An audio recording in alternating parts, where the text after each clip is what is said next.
Magandang araw po sa inyong lahat mga kaumbayan at welcome back dito po sa PNR at ito nga mga ka-review natin latest news. Nako, binulgar na PBBM nagulantang nako po, Vice President Sara na biglang cambio Trillanes. Yan mga kaumbayan, patungkol po riyan ang ating alamin at bibigyan ng komento ngayong araw na ito. Pero bago pong lahat, kung di ka pa nakapag-subscribe sa ating munting channel, please don't forget to subscribe at palike na rin po ng video ito.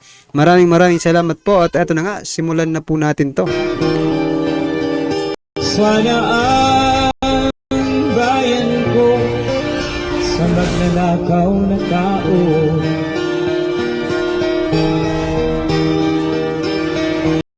Usapan natin mga nagbabaliktaran. O ito, pag-usapan natin itong patungkol kay Trililing. Kasi tinanong siya rito ha. Tinanong si Trillanes dito kung anong masasabi niya kung sakaling hindi ma-impeach si BP Sara. Anong mangyayari kay BBM? Pakinggan po natin ang sagot. Dito talaga mga kabayan, parang yung mga mainstream media natin, no, napaka-importante, no, nang sasabihin ni Trillanes sa mangyayari sa ating bansa, no? Kasi bawat issue ng lumalabas sa ating lipunan, no, Trillanes is one of the avid commentator, mga kabayan, na talagang pinagbibigyan ng mainstream media. So, ewan ko lang, ang taong bayan, di ba? Kung naniniwala pa dito sa kay Trillanes. I'm almost certain that hindi niya matatapos yung kanyang termino kung hindi niya ma-impeach si Sara. Ayun, mind conditioning ka. Sorry. Yan mga kabayan, ang lumalabas dito, inuuto, no? Yan, kung magpapauto ang ating Pangulo dito kay Trillanes, malamang ma-impeach po talaga itong si Vice President Sara Duterte, no? Kasi sabi niya, di ba, parang inuuto niya yung presidente natin, no? Na kapag hindi niya in-impeach si Vice President Sara, no, hindi na niya matatapos ang kanyang termino. O, kita mo na? Parang ginagatungan ni Trillanes si PBBM to impeach Vice President Sara Duterte. Ano nga bang mapapala ni Trillanes kapag na-impeach po si Vice President Sara Duterte? Nako, malaking achievement po yan para kay Trillanes sapagkat, no, isa lang naman ang gustong mangyari nitong mamang ito, mga kababayan, no? Ang makagante kay former President Duterte. Tama po ba? Mind conditioning, mamaya may paliwanag natin. Pero para sa kanya, hindi matatapos ni BBM ang kanyang termino kung hindi ma-impeach si BP Sara. So for him, therefore, Marcos, kumilos ka na. I-impeach mo yan o ikaw, Marcos, na-impeach. Mamili ka. Ganon ang mind conditioning na gusto ng mama na ito. Pang inuuto nga eh. Kung hindi ma-remove by impeachment. Bakit? Kasi nakita mo, nagiging bolder and bolder, nagiging brazen sa kanyang mga pagkilos. Lalo na pagka na-survive niya ito. Kasi kung wala kang gagawin, the same. Hindi naman yan sila mag-tone down ng kanilang efforts to oust President Marcos eh. Ang target nila is to get back to power. Pagka Ayaw niya talaga makabalik si Sara sa power. Kasi luto siya. Yari siya kay Ben Tulfo. Yari siya kay Pulong. Yari yung mga naniniwala ka ba, Trillanes? Pag nakaupo si BP Sara, ubos. Kaya all out ang mga ngayon ha? All out ang mga NPA at mga makakaliwa ngayon to attack Duterte. Bakit? Sigurado sila. Pag naupo si BP Sara, ubos ang komunista, ubos ang NPA. Kaya nga Mga kabayan, tingnan nyo ngayon. Iba na naman po ang inaano nila sa Duterte, kay former President Duterte, no? Nung una, AJK, hindi ni sila nakalusot, mga kabayan. Extrajudicial killing, war on drugs.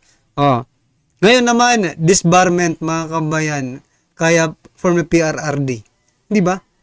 Hindi nila makuha-kuha, di ba? Hindi nila madurog-durog si former President Duterte. Kaya kung ano-ano na lang ang maisipan nila, naipukol sa taong yun na wala namang ginagawang masama para sa ating bansa.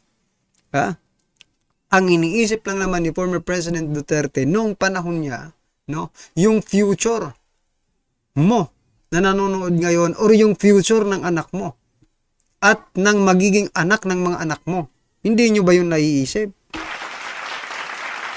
Naman yun eh. Ngayon, mga kababayan, meron ba tayong nararamdaman na ganon? Wala akong nararamdaman. Ni katiting na nararamdaman, wala akong nararamdaman. Tulad ng naramdaman ko nung panahon po ni former PRRD. Na yung talagang malasakit niya. It's not for the present, no? Only. Ha? Kung di maging yung future ng ating mga kaapu-apuhan. Yun po ang kanyang, sayang nga lang.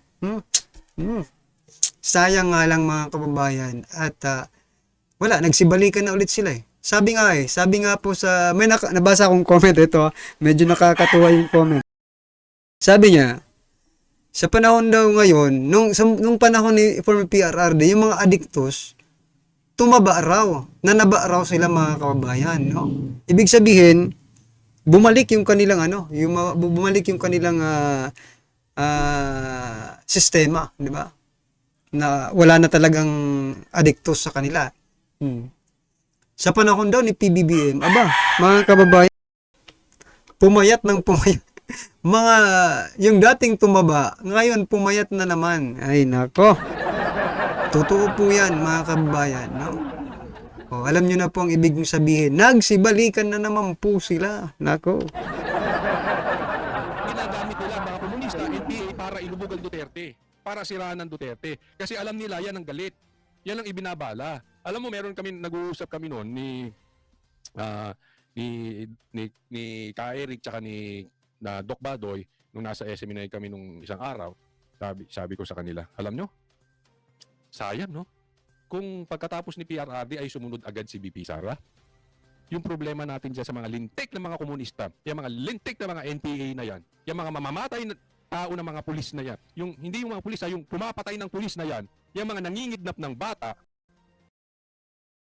hindi na sana natin tapos na yan. Kasi pinahina na ng todo ni PRRD eh.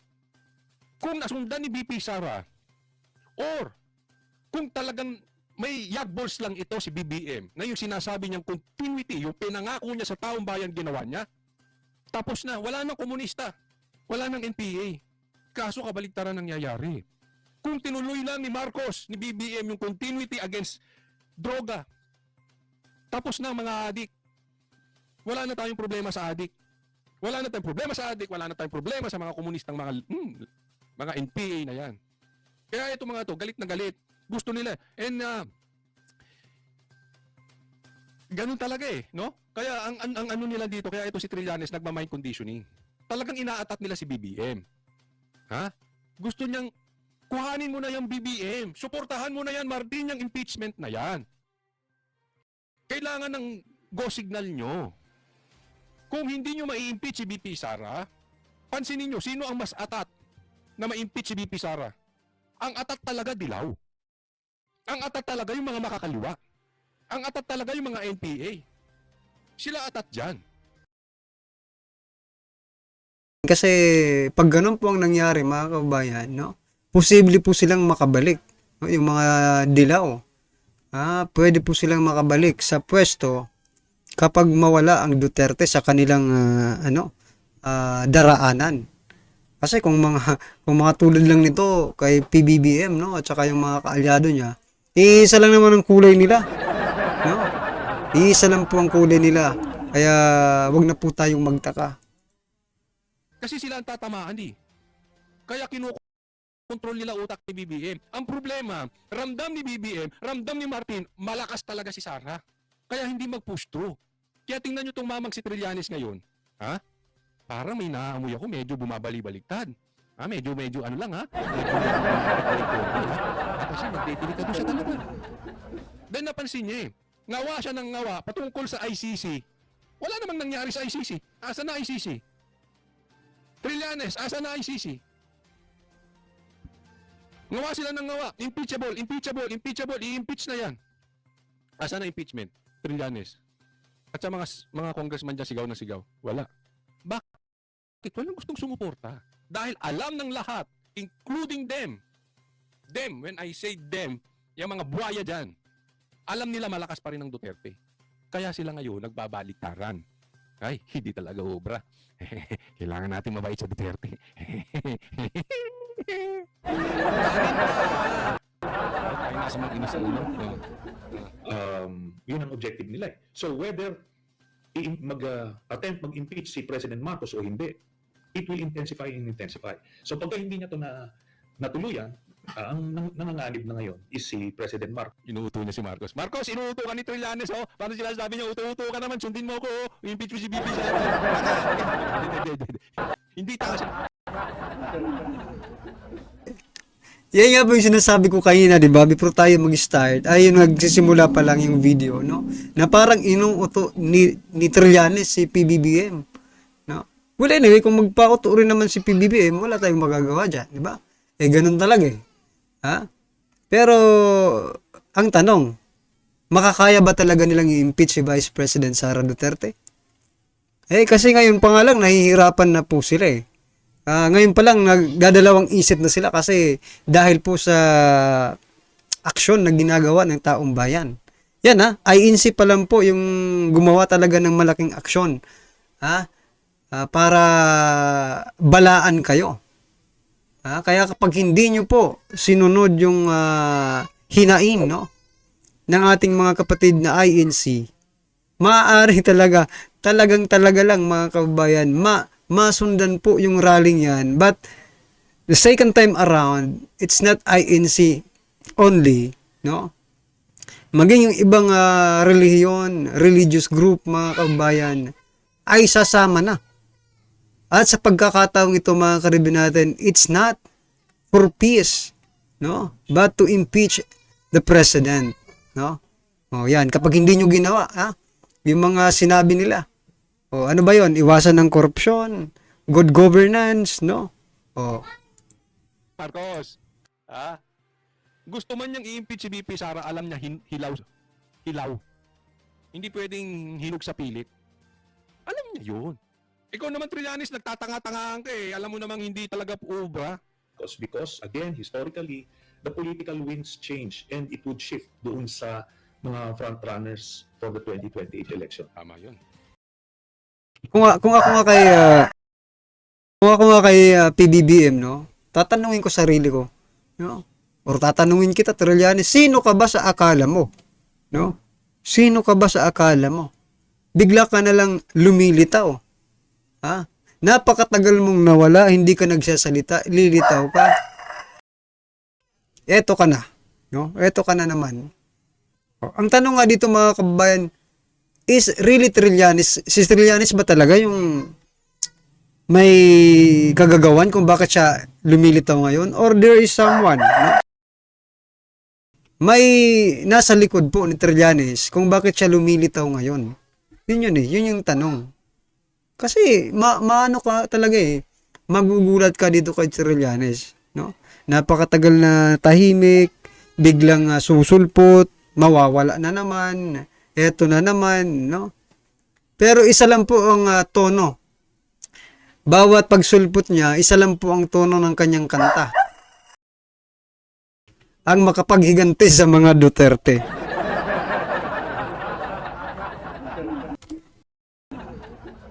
Yun ang sinabi niyang tama. The wind will change. Alam niyo ba? Nagsisimula na akong managinip niyan. Yung pag-upo ni BP Sara. Pagka nakakakwentuhan ko yung mga, hindi ko na babanggitin kung sino yung mga kakwentuhan ko, basta mga inaabuso ng gobyernong ito. Sabi ko, konting tiis lang po, sir, ma'am. Konting tiis. Talagang tinadhana si BP Sara. Ako'y naniniwala, she will be the next president. Sooner or later. Pagkatapos nun, bakbak tayo.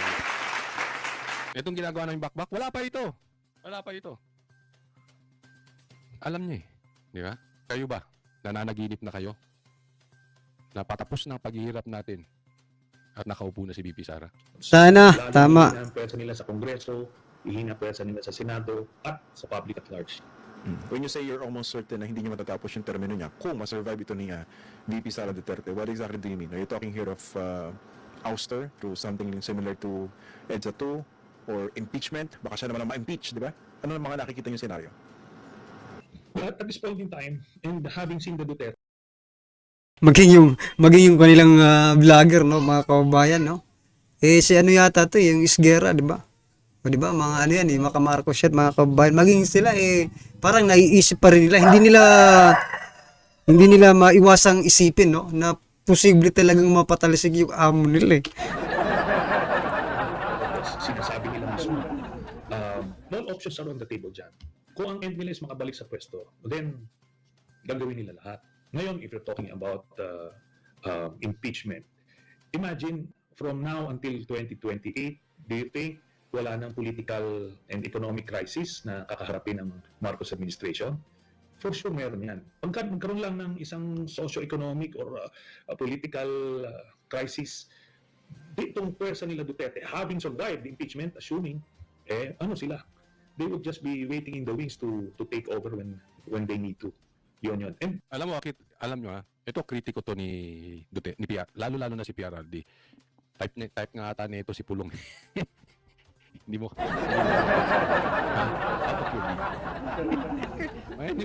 Anyway, alam niya isipin mo kahit kritiko, alam niya kung gaano kalakas ang Duterte. Ha? Maging sila po, mga kababayan, ay kinakabahan, no? Although they're leaning to the administration, but still, no? Kinakabahan po sila sa posibleng mangyari, no? Kasi dalawa lang naman talagang posibleng mangyari dito. Ma-impeach nila si Vice President Sara Duterte, or sila po ang ma-impeach. Diba? Well, anyway, mga karibin natin, ano po ang inyong opinion, reaction patungkol po sa video ito, ay comment lang po sa baba. Para at least alam po natin, mga kababayan, ang inyong opinion. Maraming salamat po. Palike po ng video, maraming salamat.